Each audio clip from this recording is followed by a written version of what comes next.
teman-teman, suaranya berisik rame kayak orang ngamuk-ngamuk, bahkan kipas angin yang berdiri yang gede itu bisa jadi kayak ada yang membanting teman-teman, itu kayak dibuang jebret.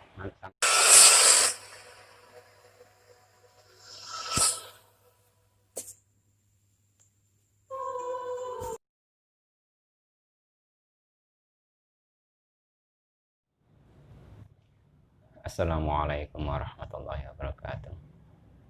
Halo teman-teman, jumpa lagi di MKD 75 channel.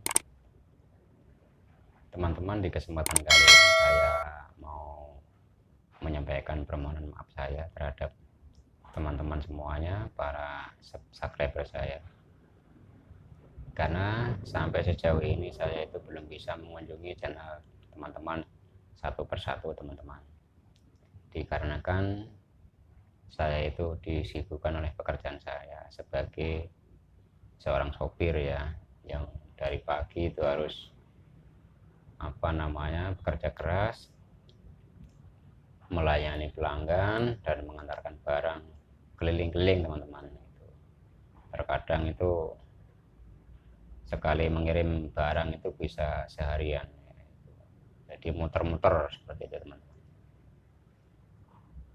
Ya disinilah saya menyampaikan maaf, bukan karena saya itu nyari keuntungan sendiri atau pengen itu bukan namanya teman-teman gitu ya. Terkadang saya sebagai youtuber pemula itu kadang ada lah ya rasa prestasi, ada rasa pengen rasa kecewa juga ada. Yang tadinya saya udah seneng lihat subscriber udah kelihatan banyak, tiba-tiba lenyap begitu saja. Nah disitu kadang-kadang sebagai manusia biasa itu saya punya rasa kecewa ya teman-teman, tapi ya saya nggak menyalahkan siapa-siapa. Ya inilah yang namanya perjuangan menjadi seorang youtuber pemula. Jadi sekali lagi saya sampaikan mohon maaf untuk semua subscriber saya jika saya belum bisa mengunjungi channel kalian satu persatu. Teman-teman, pada kali ini saya mau berbagi cerita ini pengalaman pribadi saya. Pengalaman pribadi saya ini terjadi pada saat di tahun 2006 teman-teman. Di tahun 2006 itu saya merantau dari kampung merantau ke kota, yaitu kota Pondok Gede. Singkat cerita, saya kenal lah dengan seseorang yang bernama Mas Ambas, Mas Kabul, Daruji, Mas Pengigan, dan yang lain-lainnya ya. Nah pada saat itu keadaan kami berenam atau berlima, atau keadaan saya dan teman-teman saya ini nggak punya penghasilan yang menentu teman-teman. Nah disinilah pada suatu ketika saya itu dipanggil sama Mas Ambas ya, untuk datang ke rumahnya, itu rumah kontrakan petakan teman-teman gitu. Ya disinilah saya diajak ngobrol sama Mas Ambas tentang bagaimana caranya kedepannya kita tuh bisa lebih baik lagi dari sekarang. Intinya kita semua itu nasib bisa berubah, karena nasib itu kalau nggak dirubah ya nggak bakal berubah kalau bukan kita sendiri yang merubah ya gitu. Ya contoh kayak saya dulu itu pernah jadi seorang kenek, walaupun saya udah mahir atau bisa membawa mobil atau nyopir gitu, tapi di situ saya belum mempunyai surat izin mengemudi atau SIM. Ya nasib saya di situ masih dipanggil aja kenek kan gitu. Nah, akhirnya saya dinasihatin sama teman saya yang namanya Rohim, orang orang Brebes. Mud, kamu itu kalau pengen nasibnya berubah, kamu kalau punya rezeki bikin SIM supaya nasib kamu berubah. Pada saat itu saya berpikir, oh iya. Dan apa yang disampaikan Rahim terhadap saya itu saya jalankan, alhamdulillah saya bisa punya SIM. Jadi itulah teman-teman gitu. Yang tadinya kenek, nasib saya berubah jadi sopir. Dan alhamdulillah semenjak saya punya SIM itu ya ada aja yang nyuruh saya bekerja sebagai sopir ya. Ya alhamdulillah itu. Nah di sini saya mau cerita tentang pengalaman pribadi saya tentang ritual mencari modal yang tanpa harus bekerja keras tapi harus mengosongkan perut, teman-teman. Nah ritual ini saya diharuskan puasa 3 hari 3 malam yang diambil dari hari Rabu, Pon, Kemis Wage, Jumat Kliwon, yang konon katanya gitu ya. Kata orang yang lebih ngerti itu katanya itu Rabu, Pon, Kemis Wage, Jumat Kliwon itu kalau di jumlah neptunya katanya itu 40 hari 40 malam katanya teman-teman, tapi saya nggak tahu ya. Berhubung saya butuh ya saya mau aja disuruh puasa itu. Tapi sebelum itu saya sempat ngobrol sama Mas Ambas.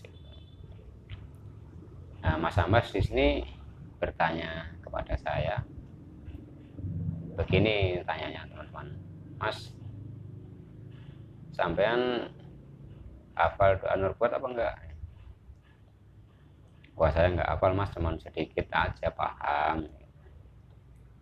Ya maksudnya itu kata Mas Amas. Tapi di luar kepala kan Mas. Insya Allah Mas, itu Insya Allah.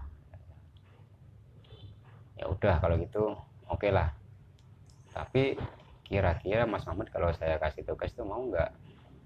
Ya maksudnya ibarat orang mau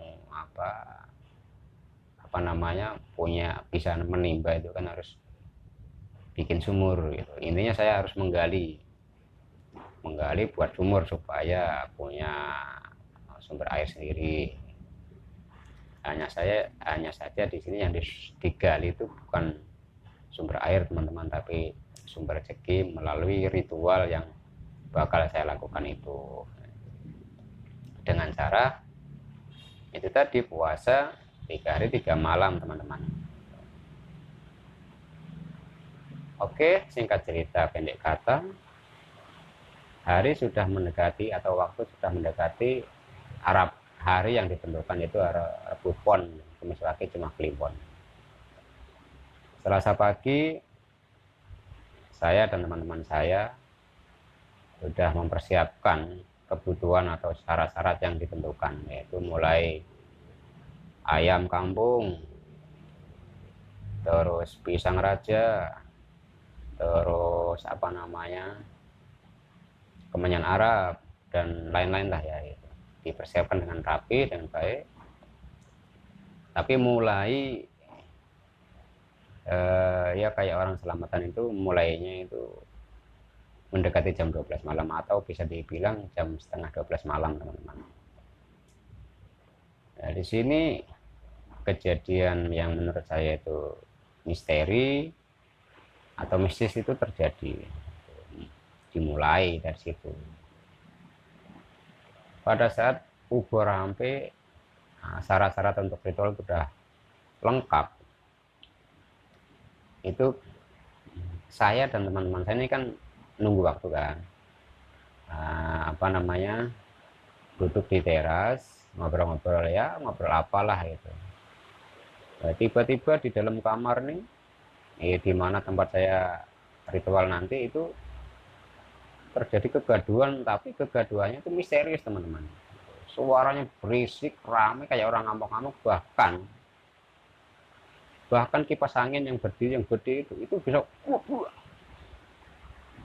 jadi kayak ada yang membanting teman-teman, kayak dibuang sampai rusak. Terus apa namanya helm yang disangkutin di tembok itu dipaku, nggak ada angin nggak ada apa, itu tiba-tiba mental. Nah di sini saya nggak tahu apa yang terjadi gitu, karena memang awam kan saya kan itu. Dalam hal begituan saya awam. Dan ini saya tanya sama Mas Ambas gitu. Mas, apa sih yang terjadi sebenarnya sih? Gitu.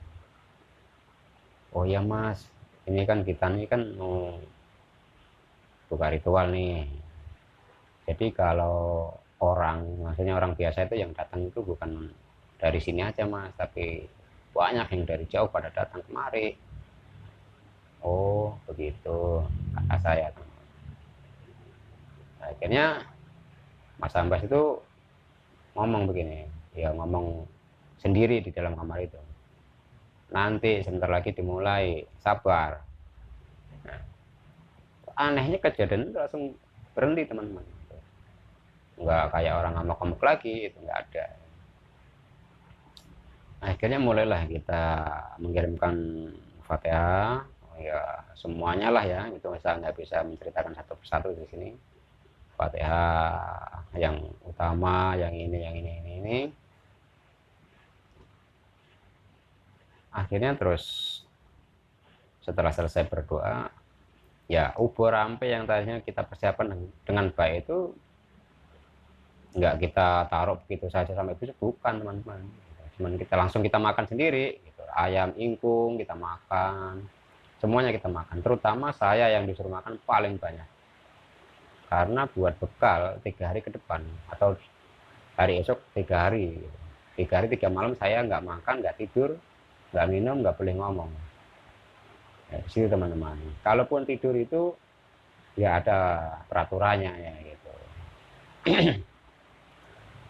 Ya pada saat itulah, setelah makan atau selamatan ubur rampai udah selesai, teman-teman saya udah keluar semua dari kamar, ya itu saya mulai menjalankan ritual. Hanya saja di sini ritual saya berbeda teman-teman, namanya ya golongan-golongan kahin lah ya. Gitu. Saya di sini ritualnya harus sholat 5 waktu, ya kan. Selain sholat 5 waktu, saya harus menjalankan sholat sunnah hajat 2 rakaat. Ya, setelah sholat hajat 2 rakaat ini, di sini saya harus wirid atau membaca doa nubuat sebanyak-banyaknya. Dalam satu malam minimal itu 100 kali bacaan doa nubuat teman-teman. Ya alhamdulillah. Pada saat saya wirid doa nubuat ini mendekati hitungan 100, itu tiba-tiba saya itu kayak apa ya, itu mata saya itu merasakan ngantuk yang luar biasa. Dan pada saat saya merasakan ngantuk luar biasa itu kayak sedot, ketarik, so, itu saya masuk di alam bawah sadar. Dan di alam bawah sadar itu saya seperti dikasih gambaran, tapi saya mengalami gitu ya, mengalami hal yang saya nggak tahu itu, maksudnya nggak tahu maknanya, nggak tahu artinya itu apa, itu nggak tahu. Jadi pada saat saya masuk di alam bawah sadar itu, saya tuh kok hidup di sebuah kerajaan teman-teman. Di kerajaan itu kerajaan besar, ya rakyatnya hidupnya makmur semua teman-teman. Tapi yang bikin aneh di sini, kenapa saya itu wujud fisik saya ini persis banget sama tokoh di pewayangan teman-teman, yaitu yang biasa orang Jawa sebut Mbah Semar. Ya sedangkan Mas Ambas yang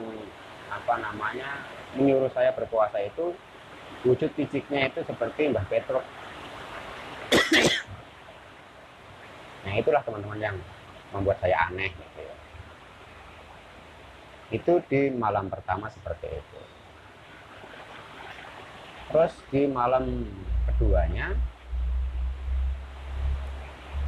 saya dikasih dikasih gambaran, tapi sebelum itu ya tentunya saya harus sholat 5 waktu, sholat hajat setiap malam, dan ya harus wirid juga, wirid doa terbuat sebanyak 100 kali minimal per malamnya, itu 100 kali teman-teman. Ya di situ tuh saya kok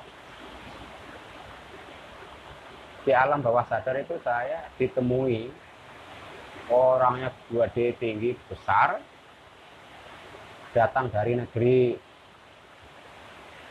yang sangat jauh dari Indonesia ya. Konon katanya orang tinggi besar itu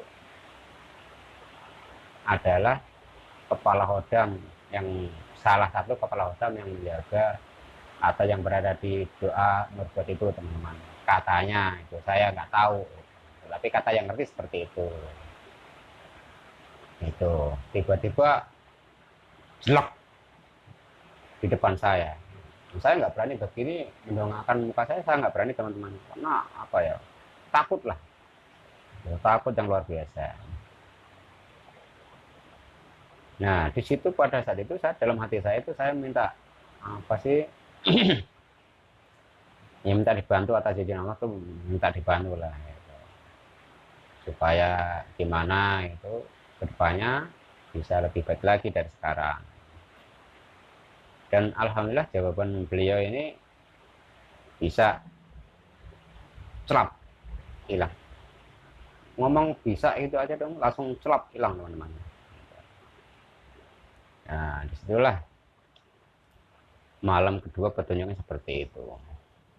Dan malam ketiganya, malam terakhir itu di hari ketiganya ini saya godaannya luar biasa teman-teman. Godaan, tapi bukan godaan yang bentuknya hantu atau setan atau jurik lah, apa bukan. Godaannya itu pada saat itu kan hari terakhir puasa, udah 2 hari 2 malam saya nggak makan, nggak minum, nggak tidur, ya kan. Ya di situ godaannya ini kan, saya menjalankan ritual ini kan di rumah kontrakan petakan ya. Ya kalau dibilang mama ini masih bagus teman-teman, masih bagus bedeng saya ini bedeng teman-teman, bukan rumah saya ya. Bedeng saya ini di tempat rantau, di perantauan ya, sambil ya coba-coba jadi YouTuber gitu teman-teman ya. Ya siapa tahu ya, nasib orang kan nggak tahu ya teman-teman ya gitu. Jadi kita balik lagi ke intinya, hari terakhir godaan saya itu siang bolong, puasa, perut lapar, yang namanya kontrakan itu bukan tembok, jadi rumah sebelah ini masak, ya masaknya bukan masak yang mewah-mewah, itu bukan teman, menggoreng ini goreng ikan asin. Teman-teman tahu sendiri kan, ikan asin kalau digoreng tuh baunya seperti apa kan, pokoknya menggoda banget teman-teman. Ya di sini Mas Ambas, yang orang yang menyuruh saya, setelah saya ritual itu, beliau ngomong gitu ya, wah pokoknya hari ketiga atau hari kedua, hari ketiga pasti gagal, pasti, kata Mas Ambas gitu ya. Ya intinya setengah nginin saya, ngerendahin saya lah gitu. Ya, tapi saya alhamdulillah teman-teman, itu godaan itu terus sampai saya tuh bisa seolah ngelihat mereka lagi pada asik makan-makan ikan asin ya kan, sambal terasi, cuelanya daun selada. Wah itu teman-teman, godaannya itu gitu. Tapi alhamdulillah saya kuat ya. Dan menjelang jam asar ya, asar itu saya dikasih tugas lagi sama Mas Abbas melalui tulisan, karena nggak boleh ngomong kan, tulisan diselipin di bawah, dari bawah pintu deh teman-teman. Saya baca bahwa saya itu harus membaca lagi surah Yasin 7 kali. Setelah surah Yasin selesai 7 kali, suruh membaca lagi surah Yusuf 7 kali. Gunanya apa? Nah, tadi di awal saya kan cerita menyebut nama Daruji kan. Nah, Daruji ini orang Madura teman-teman, punya kakak di Tanjung Priuk. Yaitu katanya itu ya, katanya kakaknya Daruji ini kena santet. Itu disantet seseorang, jadi di dagingnya sebelah sini nih itu ada semacam bulu landak nih ya, bulu landak laut teman-teman. Jadi setiap gerak sedikit itu rasa sakitnya luar biasa teman. Nah, ya disitulah saya disuruh memasang-masang. Waktu saya disuruh membaca surah Yasin 7 kali, surah Yusuf 7 kali dan lain-lainnya itu saya nggak tahu buat apa. Sambil ngadep air ya, air putih, air mineral itu nggak taunya buat obat. Nah pada saat saya membaca surah Yasin dan surah Yusuf ini kan berarti 3 hari kurang ya, 3 hari kurang 3 malam itu saya udah nggak makan, nggak minum, nggak tidur, suruh ngaji lagi sebanyak itu kan. Itu suara saya itu nggak sampai nggak keluar teman-teman. Kalaupun keluar tuh nggak jelas gitu. Tapi anehnya ini telinga saya ini mendengar sendiri betapa ramainya teman-teman, yang kayak orang ngaji bareng-bareng. Bagaimana sih ngaji bersama, ramainya seperti itu teman-teman. Konon katanya yang mempunyai ini yang tajam katanya itu, aduh mas jamaahnya banyak banget. Itulah teman-teman yang saya alami ya. Dan akhirnya setelah selesai ngaji surah Yasin, surah Yusuf selesai semuanya, bikin obat dengan media air ya, alhamdulillah selesai. Sampai mendekati waktu maghrib hari terakhir saya. Tapi sebelum itu, pada malam terakhirnya itu, saya itu teman-teman pas mau menjalankan atau setelah menjalankan sholat maghrib itu saya kan kalau di Pondok Gede itu kan terkenal banyak nyamuk ya. Saya itu menyalakan obat nyamuk bakar 3.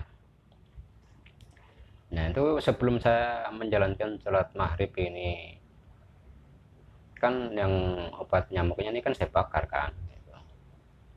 Lalu saya sholat, dan setelah sholat saya ya seperti sholat biasanya gitu ya. Tiba-tiba saya ngeliat obat nyamuk itu yang tadinya saya bakar ujungnya kok di ujung ada baraknya, di tengah sini ada baraknya, jadi ada baraknya semua teman. Nggak cuma 1 titik. Jadi kalau dibikin angka tuh persis kayak angka 313 seperti itu teman-teman, atau angka 13 bisa, kalau dilihat dari sini di 31 bisa. Itulah petunjuk yang jelas banget. Nah itu teman-teman. Dan akhirnya ritual selesai, alhamdulillah. Pas menjelang maghrib berhenti, sholat dulu, baru dibatalkan. Itu. Nah pada saat membatalkan puasa 3 hari 3 malam ini, saya nggak serta-merta langsung minum air dingin sebanyak-banyak, enggak.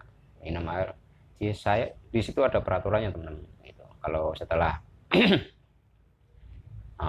ritual 3 hari 3 malam itu ya, atau 3 hari ngebleng gitu, itu dimana seseorang itu udah 3 hari 3 malam perut kosong, buka puasanya asal, itu bisa berakibat fatal. Apalagi di situ kan udah ada suguhan kan, yang namanya kopi, teh, air putih, telur 5 butir, telur bulat, telur rebus, terus serta kecap manis. Dimana kita asal buka atau kelihatannya kalau minum es ini seger nih. Nah, di sini kadang-kadang kalau orang salah cara berbukanya atau membatalkannya, berakibat fatal, dan itu bisa berujung pada kematian teman-teman. Perut kosong ya kan, belum minum air putih sama sekali, terus minum kopi, itu biasanya nggak lama lagi itu jantung tuh mompak, tok tok tok tok tok tok. Jantung mompak semakin kencang, banyakkan angin di dalam ini, akhirnya hati atau apa ini nggak bisa gerak. Nah itulah teman-teman, bisa berujung kematian. Pada dasarnya kalau setahu saya itu banyak orang, banyak dengar cerita katanya ada orang meninggal karena ngejalanin ritual ilmu tertentu atau apa. Bukan itu sebenarnya. Salah, konsum, salah makan pada saat puasa, pada saat selesai puasa itu. Tuh. Jadi kalau saya pribadi kan pada saat itu kan minum air putih yang hangat dulu, satu gelas gede. Nah ya kan, setelah itu baru air teh, air tehnya 4 gelas. Baru boleh makan telur rebus. Nah makan telurnya itu pakai kecap manis. Nah setelah itu baru selang 1 jam itu baru saya boleh, ya kalau yang perokok kayak saya boleh ngerokok atau makan, nggak boleh langsung makan nasi. Itu kalaupun boleh makan nasi itu nggak boleh langsung apa namanya pakai sambal yang pedas-pedas, belum boleh ya, teman-teman. Alhamdulillah gitu. Ceritanya apa namanya ritualnya selesai atas izin Allah. Saya ya itulah teman-teman, ritualnya selesai ya kan. Selesai. Yang tadinya saya itu sempat dikecilin atau diremen sama Mas Ambas bahwa saya itu nggak bakal kuat, nggak bakal mampu puasa ngeplong 3 hari 3 malam. Tapi kalau Allah sudah berkehendak teman-teman, nggak ada yang tidak mungkin. Tidak mungkin itu kan bagi kita sebagai manusia biasa, tapi bagi Allah itu mungkin saja gitu. Kalau Allah sudah berkehendak pun maka jadi apa yang terjadi. Nah, seperti itu teman-teman, itu kata Pak Kiai. Kalau saya bukan Kiai kan, bukan Ustadz, bukan Kiai, ya hanya seorang Mahmud yang penuh dengan kekurangan. Ya akhirnya apa namanya teman-teman, itu cerita pengalaman pribadi saya ini tentang ritual part 1 saya akhiri sampai di sini. Saya kira cukup sekian dulu. Disambung lain kali. Wassalamualaikum warahmatullahi wabarakatuh.